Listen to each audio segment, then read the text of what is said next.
Génibet, Paris-Picardie. En ce moment, profitez de 250 € de bonus de bienvenue. Bonjour à toutes et bonjour à tous, ravi de retrouver sur canalturf.com. Nous allons évoquer le programme de ce samedi 6 janvier. Quintet Plus, top 5 Génibet sur l'hippodrome de Paris-Vincennes, une épreuve qui rassemble les trotteurs de 6 ans d'un bon niveau d'ensemble. Nous évoquons donc cette course dans la première partie du programme. Et dans la deuxième, j'aurai des coups de cœur pour Vincennes, une information également pour Pau en Réunion 3 et des renseignements à vous communiquer en Réunion 5 à Toulouse, puisque j'ai pu m'entretenir avec plusieurs entraîneurs y participant. Sachez par ailleurs que vous pouvez toujours liker ce programme, le partager, et ce, via nos différents réseaux sociaux, ne vous en privez surtout pas. Le quintet de ce samedi 6 janvier, le prix de Vic-sur-Serre, une épreuve qui s'adresse à des trotteurs de 6 ans. À mon avis, nous avons un cheval difficile à déloger, le 14 Indigo de Fontaine, qui n'a pas les gains en rapport avec son potentiel. Il reste sûr de succès. Un trotteur dur à l'effort, qui avait bien gagné le 10 novembre. Dans la foulée, il avait gagné également à Laval. Un trotteur qui sera pieds nus pour cet objectif. L'opposition dans ses cordes, il devrait en tirer profit. À mon avis, il est capable de s'imposer de bout en bout, le 14 Indigo de Fontaine. Je poserai le numéro 16, Hibiscus Man, parfois délicat, mais cheval de qualité. Un cheval qui vient de s'imposer sur 2100 mètres à Vincennes, courant en décembre. Ce jour-là, il le faisait plaisamment. Il a prouvé également que les parcours de tenue ne lui posaient pas de problème. Il doit pouvoir répéter à la faveur d'un parcours complet au trot. Le 15, Charmy Charlie Haas, n'a pas été vénard lors de ses deux dernières sorties. Il faut le juger sur sa victoire obtenue courant novembre, le 19, sur 2100 mètres, où ce jour-là, il faisait afficher un chrono d'une 11-8, à mon avis. Lui aussi a les moyens de jouer les premiers rôles. Le 7 Iberica vient de s'adjuger le prix général du Pommeau le 17 décembre. Déjà, à cette occasion, elle affrontait les mâles. Elle doit pouvoir répéter dans ce lot, même si l'opposition me semble cette fois-ci plus sérieuse. Le 5, Cool Chronos, vient de conclure dans le sillage de la précédente cité. Ce jour-là, le cheval n'a pas bénéficié du meilleur des parcours, le nez au vent. Il sera pieds nus. JMB, pour l'entraînement, on garde. Attention pour une cote au numéro 1, Indy Park, le moins riche de la course, mais le cheval n'a jamais terminé plus loin que 4e lors de ses 4 dernières sorties. Il sera pieds nus. C'est un séduisant trouble fait. Le 4, c'est Impérial Mabon, qui lui a été arrêté de mars à septembre. Il a maintenant 3 parcours dans les jambes, 3 parcours ferrés. Cette fois-ci, il sera déféré les 4 pieds. Son entraîneur s'attache les services d'Éric Raffin. Il faut commencer à s'en méfier. Le 11, Inshot, Jocelyn devrait pouvoir courir caché dans ce lot. Si la course est sélective, il va placer une bonne pointe de vitesse finale. Et à ce petit jeu-là, il pourrait bien venir corser les rapports et brouiller les cartes. C'est le numéro 11, Inshot, Jocelyn. On résume tout ça en chiffres. Le 14, Indigo de Fontaine. Le 16, Hibiscus Man. Et le 15, Charmy Charlie Haas. Ensuite, le 7, Iberica. Le 5, Cool Chronos. Le 1, Indy Park. Le 4, Impérial Babon. Et le numéro 11, Inshot, Jocelyn. 14, 16, 15 et 7. Devant le 5, le 1, le 4 et le 11. En canon partant, on pourrait se méfier du numéro 9, un télo de Chenu qui est en forme. On se retrouve pour les coups de cœur. En ce moment, profitez de 250 € de bonus de bienvenue. Voici désormais mes informations et conseils de jeu pour ce programme du samedi 6 janvier. Concernant l'épreuve d'ouverture, la première, sachez qu'Arnaud Zirmet présente le 7 Joyzo Poker Pro. Le cheval est bien, il vaut mieux que de l'indique ses dernières prestations brutes.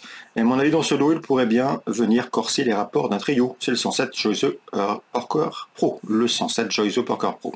On peut le poser dans ce tableau. Parmi les plus riches, le 11 Joldilov qui sera pieds nus, qui est à le niveau. Le 12 également, Jour d'érable, qui sera déféré les 4 pieds pour cet objectif. Et le numéro 13, bien sûr, Jack TJ, qui vient de prouver sa forme à Graigne. Un cheval qui avait auparavant marché une 13 et fraction à Vincennes le 8 décembre. Le 11, le 12 et le 13 et pour une cote le 7. Dans le prix Léon Taquet, une épreuve estampillée groupe 3, j'aime beaucoup le 4 Jazz in Montreux. Le cheval a remporté ses 4 dernières sorties autre montée. La passe de 5 est tout à fait envisageable, d'autant qu'il sera pieds nus. Je poserai le numéro 9 dans cette épreuve. Charmanzac, un cheval qui se recommande de titres intéressants, déjà plus de 750 000 € de gains pour lui. Il manque de référence autre montée, mais en voleur pur, il n'a rien à envier à ses rivaux du jour, 504, 509. Dans la 6e, l'écurie Thomas est bien représentée avec le 12 Icône d'érable, pieds nus et en forme, et le numéro 11 Isis d'Airfray, qui a également le niveau. Je le reposerai. La protégée de Nicolas Le Métayer, le numéro 6 Idole LD, laquelle est annoncée en forme par son entourage. Le 12, le 11 et le 6 dans la 6e. Concernant le prix Maurice de Guest, belle compétition, groupe 2, nous avons au départ 2 protégés de Philippe Allaire de qualité. Le 7 Little Brown, lequel a prouvé qu'il avait le niveau de se hisser dans le fauteuil de chef de file de sa promotion, tout comme le 8 Luciano Manuel, qu'il convient impérativement de racheter après ces dernières sorties infructueuses. On le reposera le numéro 9, Lemon Tree, récent deuxième du prix Emmanuel Margouti dans la 7e, 7, 8 et 9. Concernant maintenant Pau, c'est la Réunion 3. Dans les pros d'ouverture, il y a un cheval à suivre, c'est le 101 U2 Glass qui se plaît sur les hippodromes de Pau. L'hiver dernier, il y avait fait sensation, signant 3 succès sur le STIP, remportant notamment le Grand Prix de Pau. Il vient depuis de faire une course de rentrée victorieuse sur les Paloises. Et pour son retour sur le STIP, il devrait une nouvelle fois s'imposer, c'est le 101 U2 Glass. Réunion 5 Toulouse, pas mal d'informations à vous transmettre. Dans la deuxième, sachez que Benoît Olicard n'est pas négatif au sujet de 204 Cara Duplessis, qu'il estime en mesure de faire l'arrivée. Je poserai le numéro 3, Cabrice du Gîte, un cheval qui a été longtemps arrêté et qui est en retard de gain. Le numéro 11 devra composer un numéro peu enviable en deuxième ligne, mais c'est ce qu'Exor du Châtelet a les moyens de jouer les premiers rôles, ce qu'il en juge par sa victoire bordelaise obtenue au mois de décembre. La deuxième, 3, 4 et 11. Concernant la troisième, le 301 Idéfix du Centule, un 6 ans qui se mesure à ses aînés, a les moyens de se mettre en évidence. Arnaud Barré présente quant à lui le numéro 4 Flying Devil. Le cheval est redoutable lorsqu'il peut bénéficier d'un parcours caché. Si c'est le cas, il va finir vite et peut intégrer le podium. Le 301, le 304.